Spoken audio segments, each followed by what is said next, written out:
Ladies and gentlemen, the newest MCU movie hits theaters this weekend. It's the last MCU movie we're getting before Avengers Doomsday. So today, I will be reviewing Spider-Man Brand New Day. And for those spiders who make it through, it amounts to a kind of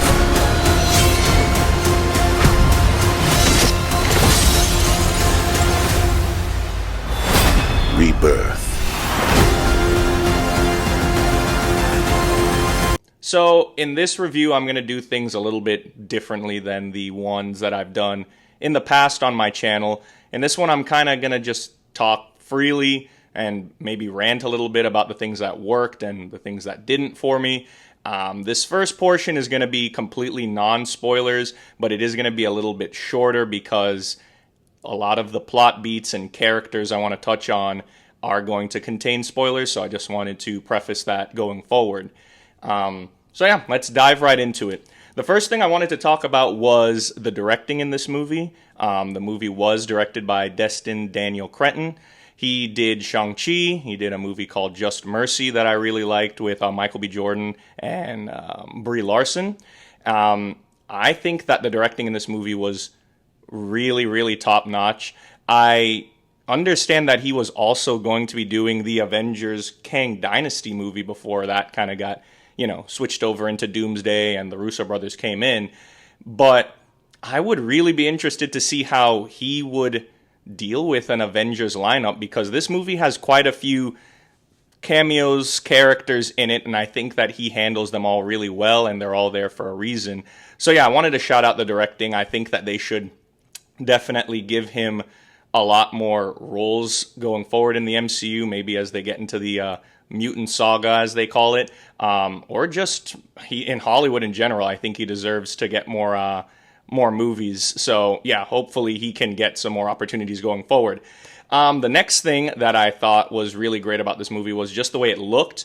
Peter's suit is really, really nice in this movie. I know people didn't like the previous suits, like the Iron Spider, the ones that he had in Homecoming, and Far From Home and all the other movies in his trilogy. But this one is very much like old school, blue and red. It looked really good.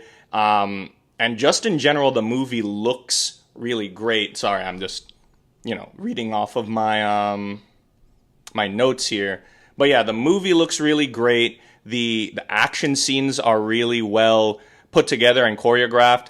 Particularly, I enjoyed there was one, he fights the Scorpion twice, I believe. The second one, where they're outside the Department of Damage Control, I really, really enjoyed. And later on in the movie, he fights the Hulk. All of these things I'm mentioning because they were seen in the trailers. But yeah, those were two of my favorite fight scenes in the film, and it was just, done so well. And I've heard that they kind of drew from action scenes in the Spider-Man video games, the Insomniac Spider-Man games, and it definitely felt like that at times. I think that because of everything that happened in the previous film, obviously with Peter having to sacrifice the fact that nobody knows who he is and he has to kind of start over, I think the film does a good job of handling that whole forgetting spell as it pertains to MJ and Ned in particular, but I'll get into that in the spoiler section more. But I think it still handled it pretty well and, kept the stakes there, because I was a little bit worried that they were going to kind of just come into this movie and just kind of undo all of that and then just, they remember him. And no, but they took time with it and they definitely cared about it, and it was handled very well.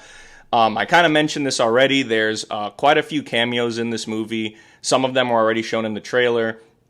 Obviously, Sadie Sink's character, which I will reveal in the spoiler version or spoiler portion of this video. She and Hulk and the Punisher, who are seen in the trailer, these cameos are put in there not just for, just so everybody can see that it's a part of the MCU. I think that the characters were picked on purpose and for good reason, and I like how each of the characters interact, particularly with Spider-Man. And some of them kind of have an interesting dichotomy with him, as I'll get into later on in the video. 'Cause I don't want to give too much of that away in this portion. But yeah, all of the cameos, even the ones that I haven't revealed yet because they weren't in the trailer, have a purpose, and I appreciated that it wasn't just cameos for cameo's sake. Tom Holland's acting as Peter Parker in this, because he's dealing with a lot of loneliness and heartbreak in this film. I think that Tom Holland does a great job. I think that the film handles his loneliness very well, and how he's trying to, he's not balancing between Spider-Man and being Peter Parker in this movie, and the film kind of teaches him that lesson as it progresses. So I think that was done well. His powers, as you see in the trailer, obviously he's turning into more of a like Tobey Maguire, where he has the webs coming out of his wrists. All of that is explained really well, and it all is backed from him having, suppressing all of these emotions within him. He's having traumatic things happen to him over the course of the last 4 years. So it makes perfect sense that kind of how they explain his arachnid powers, like the spider part of Spider-Man, if you will, is kind of beginning to take over, and it really was done very well. The chemistry between Spider-Man and everybody in the movie is very well done. The themes of there are just some people that you can't really forget is very strong and emotional in the movie. There's a particular scene at the end that is kind of in Peter's mind, and a memory that that is going to be big spoiler, so I'll talk about it more later. But that was so well written and well directed and well executed. So yeah, some of those are just some of the things that I really enjoyed about the film. You're going to see that I don't have many things about this movie that I disliked. It's more nitpicks, which is always, if a movie's really that great and you have to kind of just nitpick little things, that just shows you how great of a movie it is. So my first thing that I have for what didn't work for me is that I think that the marketing gave away way too much of the plot and way too much of the characters in the trailers.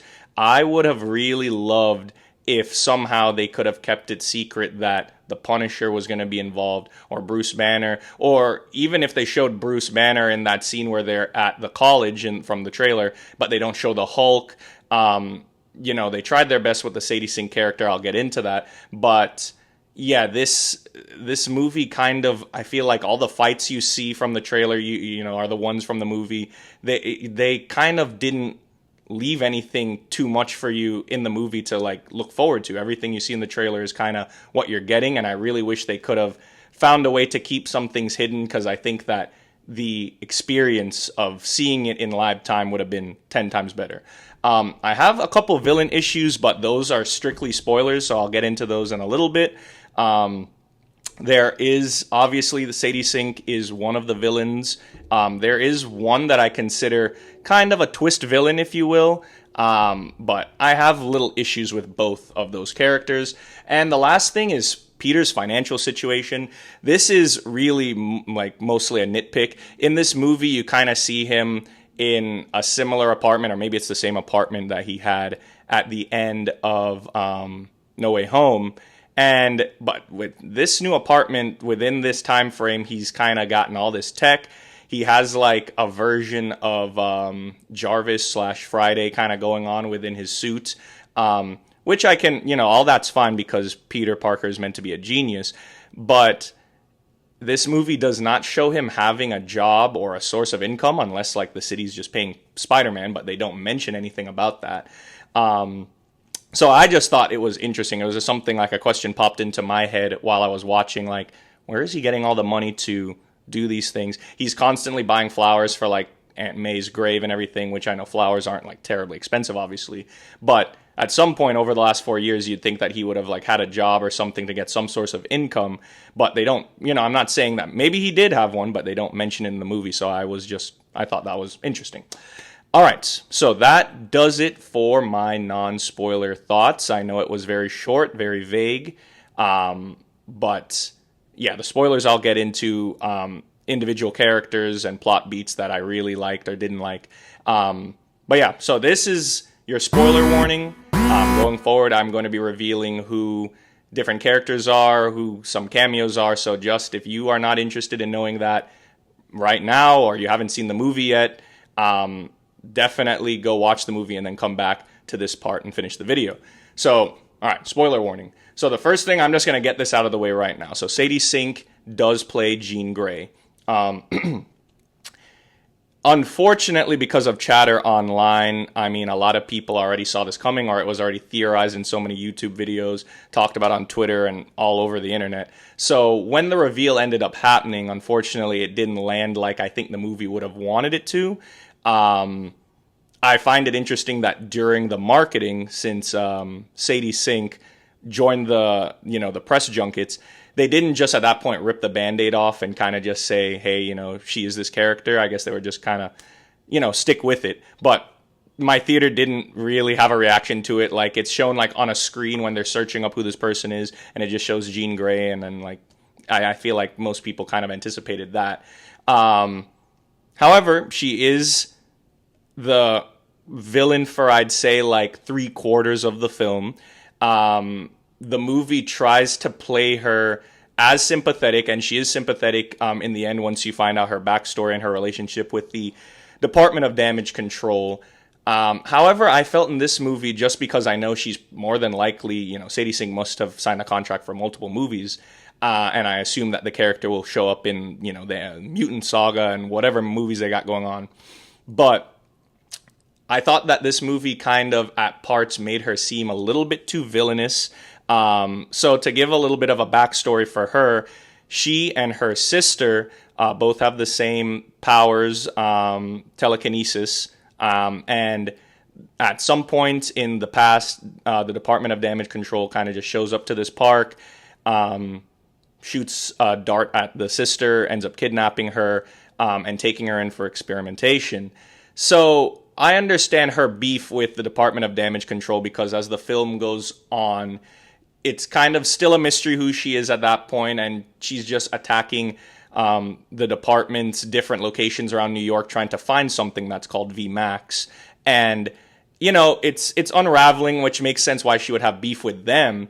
But the movie, like, kind of has her being very cavalier with just, like, citizens in general of New York. And then towards the end of the film, she kind of has this conversation with Peter where she's like, oh, all people, like basically saying that all people are terrible, like they're going to treat you differently because of like, that you're different, they're going to treat you like bad.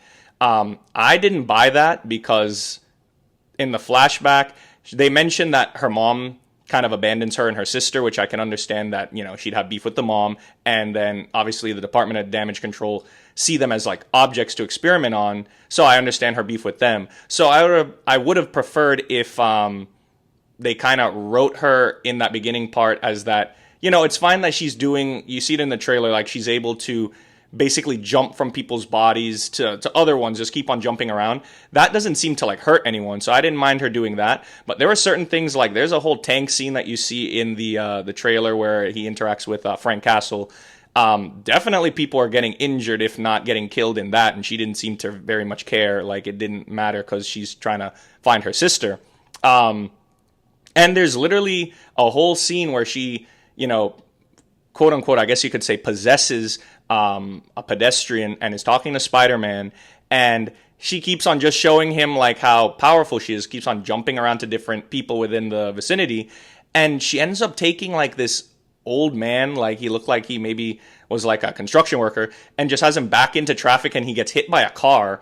So when she does stuff like that, I'm like, I don't know why the film made her have such a disdain for all people when like the film is literally setting up that the Department of Damage Control is the real issue at hand. So I really wish that they handled that a bit differently. However, they have a scene towards the end, which I mentioned in the non-spoiler portion, where it takes place in Peter's mind. So throughout the course of the film, Jean tries to get into Peter's mind early on, and you see a setup of like a flashback with him and Aunt May, like a memory. And Peter, because of his powers, like kicks her out basically immediately, so she doesn't get to see the memory go through. Towards the end of the movie, all this stuff happens, blah, blah, blah, blah. she interacts with Peter, and he actually, lets her into that memory. And I thought that this was such a well executed scene because in the flashback with Jean Grey, we see that, as I mentioned, she just only had her sister, she didn't mention any other family, but the mom abandoned them. Like the minute that they got their powers, she like just kicks them out the house, I suppose. So she's kind of portrayed to seem like a younger, like at least younger than Peter. I don't know. I don't think that she'd be a teenager, but like younger than Peter anyway. So she didn't seem to have a lot of guidance. She definitely didn't have like a mom. So why I like this scene so much is because she finally gets to look at this memory, and it's just Peter sitting on his bed in his spider suit, and then Aunt May comes in, Marissa Tomei, like cameos in the movie, I guess, for this one scene. And they're talking about, she basically gives another speech about like responsibility. But the way that the movie edits, so it kind of has Jean Grey like standing as a third person watching the memory take place. When Aunt May starts talking about the fact that because Peter is different, people will treat him differently, and starts going on about like responsibility and all that and to be a good person, it switches from Peter sitting on the bed to her. And I thought that was such a powerful scene because it was literally the guidance and this mother figure that she needed all along.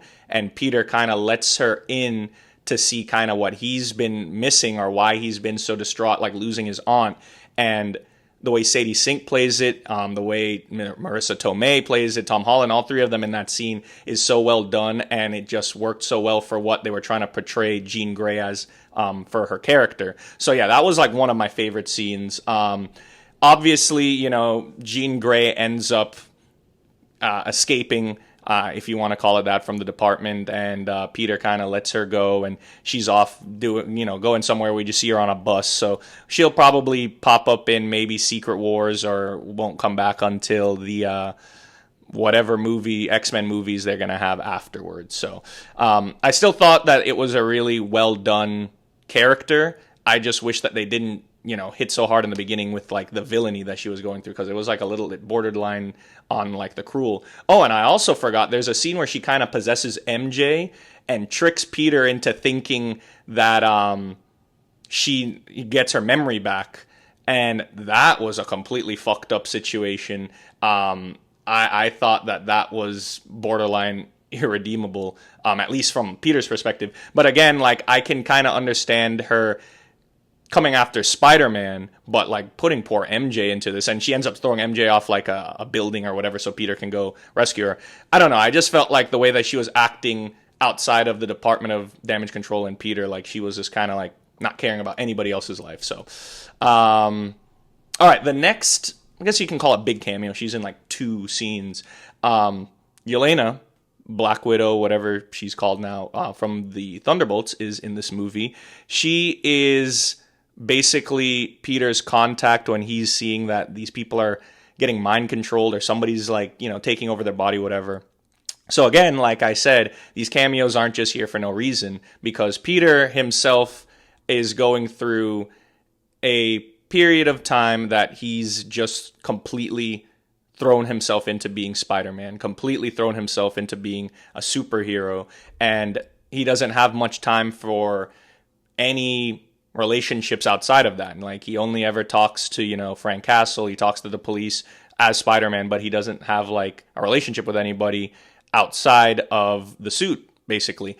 And I thought that their choice of bringing in Yelena for everything that she went through in the Thunderbolts, about how she's so lonely, and then she's found this ragtag group with the Thunderbolts that have become the new Avengers. I thought it was like very well placed, because she would know a thing or two about being lonely and pushing people away and just kind of jumping into your work, like she says in Thunderbolts. So I thought that was very well done. Like she's just basically there as like kind of an informant for Peter, or like just there to get information, I guess. Like when he's like a little confused, he's like, "Oh, have you seen anything like this?" The only thing I'd say like nitpicking about her character is that like she is a new Avenger, and I guess that this may be a part of the joke, because at the end of Thunderbolts we kind of hear that the new Avengers are kind of having issues getting the notoriety and like people accepting them as the new Avengers in the public within the universe. And, Sam Wilson has his own team cooking up. But within this movie, she does mention, at this point she is in, the new Avengers. And her quote unquote office is in like this Russian hot tub, like bath, like spa thing or whatever. So I thought that was like really weird that like this famous Avenger would just be, casually always at the spa, and he kind of just pulls up to talk to her. It seemed like pretty easy to just like get a hold of her type of thing. I would have preferred like if they just showed her in Avengers Tower. Like I don't mind her being in the movie or like helping out. As I said, it worked for the character, but just the setting of it just came off like a joke and everything. I don't even mind her character making jokes, but I think that just kind of, downplays the Avengers' role in things. And she even tells Peter like the stuff he's going through is like quote unquote little potatoes compared to the big potatoes that the new Avengers are dealing with. But then every scene that it cuts back to her, she's just in this like same bath area. Like it seems like she's there all the time. She doesn't have anything else to do. So I guess maybe that's the joke, but I didn't kind of like how that portrayed the new Avengers, but I guess they'll touch on that in Doomsday. But she wasn't too big in the movie, but that is a cameo I wanted to mention. Next person that this person's seen in the trailers is Bruce Banner / the Hulk. Their character is there to kind of... So let me backtrack here. Peter is having an interesting time with his powers, let's say. He has an emotional moment when he sees that MJ has a boyfriend. It kind of overwhelms him, and he ends up like passing on his apartment. And we find out that, in essence, the spider part of him is kind of taking over to like help with all of this trauma that he's pushing down. And in doing so, he has the, like, as I said earlier, the natural webbing, and, he's a little bit more angry and a little bit more violent, ends up almost hurting a cop or killing a cop. But yeah, because of that, he develops this inhibitor chip, which very much reminded me of Dr. Octopus he probably learned that from No Way Home and from Spider-Man 2. But he develops this inhibitor chip so he can just maintain this weird new power thing he's got going on. He ends up going to talk to Bruce Banner, who is a professor at a university now in New York. And yeah, so the point of Bruce being there is because Bruce has his own inhibitor that he brought up in She-Hulk, I believe, that's been keeping him just staying not even as the Smart Hulk. He's just strictly Bruce Banner, like how he's wanted it to be. And Peter's there just chatting it up with him, trying to get ideas, so it just makes sense about that. So it's like Bruce and the Hulk are kind of there to mirror Peter pushing his powers down, which is what Bruce has always been doing. So again, I think that the character really worked there. Later on in the movie, Jean Grey gets a hold of the Hulk, like is in his mind, ends up bringing out the Smart Hulk when they take off the inhibitor. But then he says like she broke something in his brain, and the actual Hulk, who we haven't seen in a long time, comes out. Like he get like way bigger than Smart Hulk. And as I said, that is one of the best fight scenes in the movie. Like, just seeing him and Spider-Man, like, the difference in size, it was really, really something fun to watch. So, that's basically all that he's there for. At the end, the Hulk is... I wish that the fight scene went longer, but the Hulk is ultimately defeated. And from that point, when Bruce, or when the Hulk turns into Bruce, they kind of take him away and say he's in custody later on. So I guess that explains why he's not going to be in Doomsday. I think he's in a psych ward. So yeah, that's what happens to Bruce. He's not, too integral to the plot, but like I still enjoyed his time within the movie. Next character is the Punisher, Frank Castle. He's in this movie way more than I thought. Like, I thought that the stuff that we saw in the trailer with him, Spider-Man yelling, "Go home, Frank," or whatever to him, was basically going to be it. Like, just showing, like, his interaction with these street-level characters, like, within the Daredevil side of things. But no, he's in the movie quite a bit. He helps him kind of have, stow MJ away when Jean Grey is coming after MJ. He's there kind of so differently than Bruce. He's dealing with showing Peter the type of path if you are only ever worried about being a vigilante, because you see that he like is in this abandoned like boat, like this docking yard where he's like living off a boat. And yeah, I think it's just to show Peter these different sides. They chose all these characters to show him the different routes he can take in life, because as I said, he's struggling not having a personal life. He's kind of just completely dismissed Peter Parker because everybody's forgotten about him, and has just thrown himself into being Spider-Man. So the Punisher shows him that. The Punisher helps him in the final battle. They have already a lasting relationship off screen where they talk about like Spider-Man saving his life. They have great chemistry. I think that they have a lot of the best funny bits within the movie.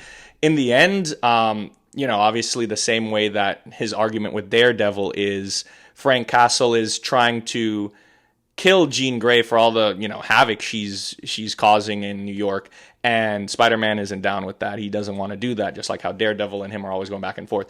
So in the end, he tries to shoot Jean Grey, and Spider-Man ends up taking the bullet for her. So that scene where he has to take Spider-Man to the hospital, and Jean Grey obviously keeps Spider-Man alive, and the Punisher is there in the hospital with him, and is having this heartfelt moment because he finally gets to see Peter unmasked, I thought was very sweet.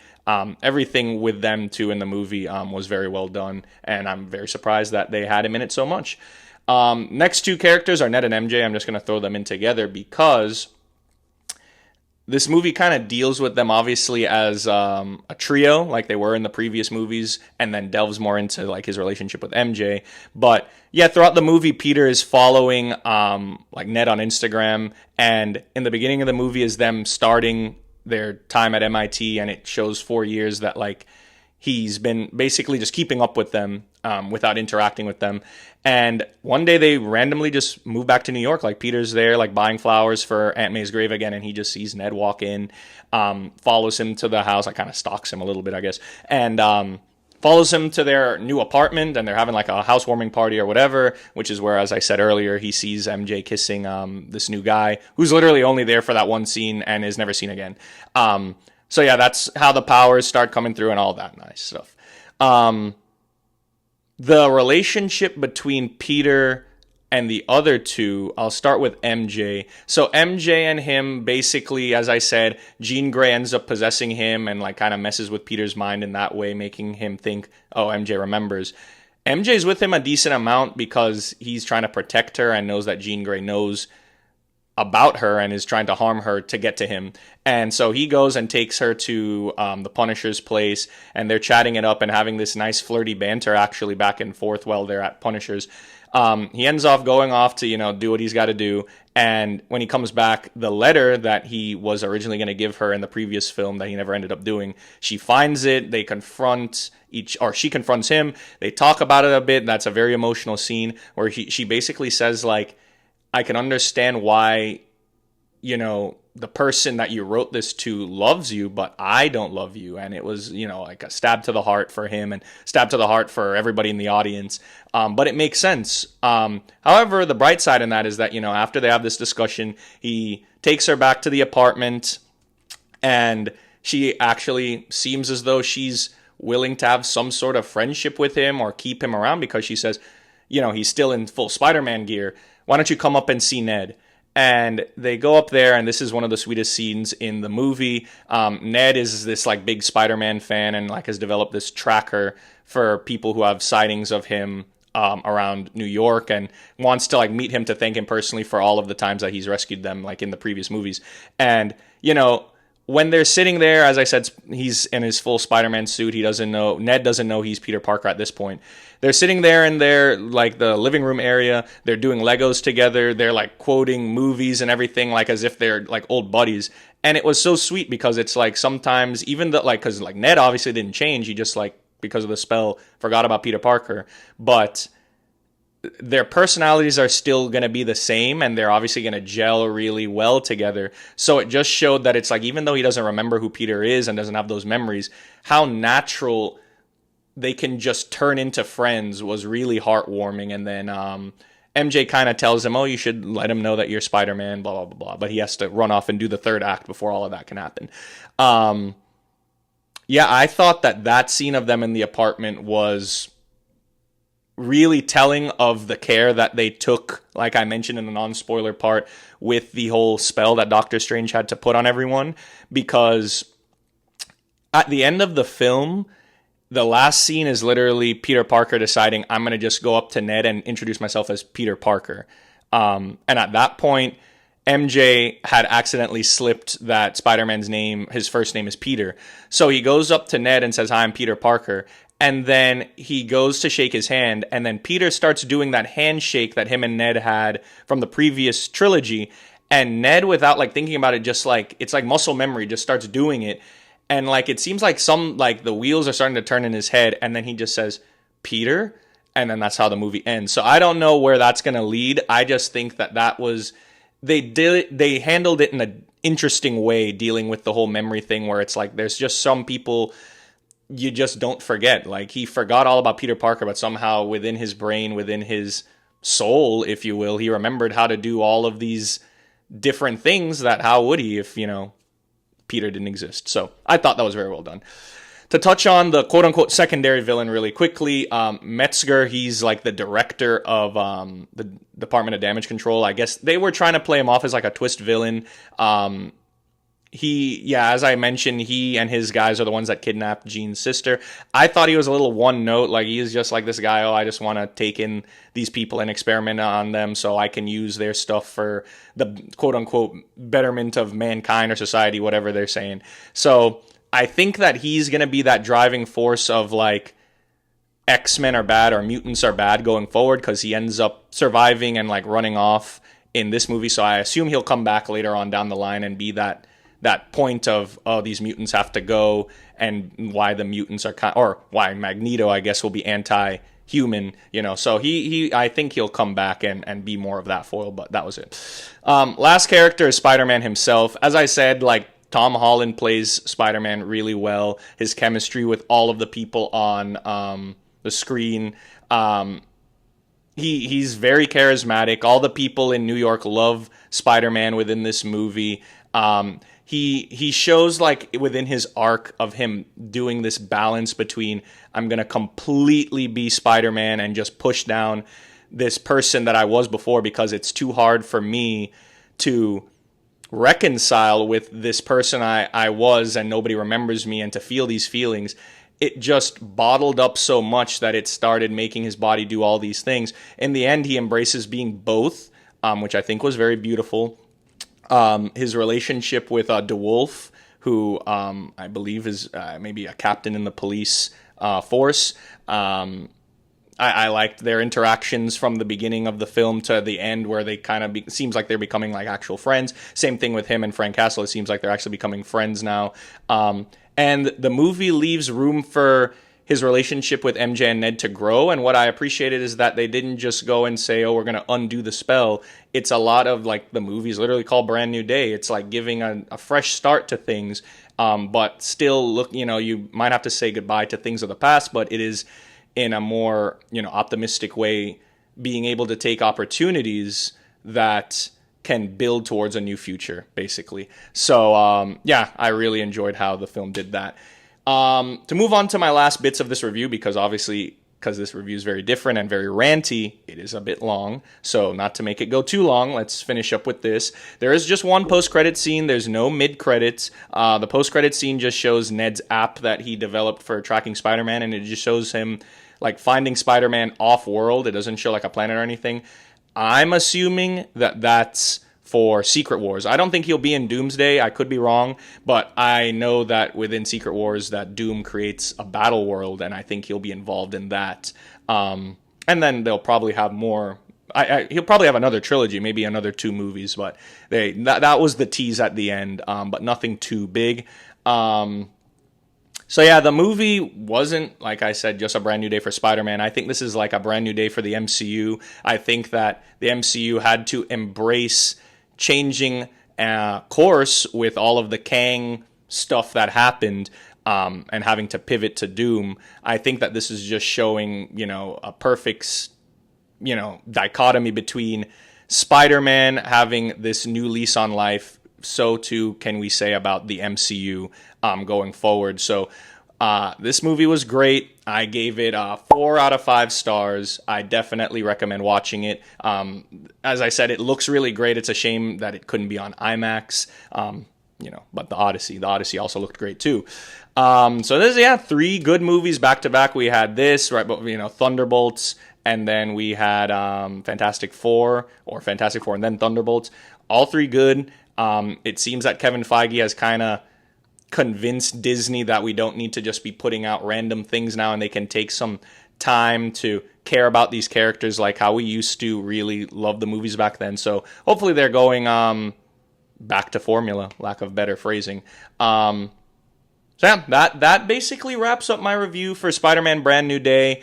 Let me know what you thought about the movie. Let me know if you're more excited for Doomsday now after seeing it.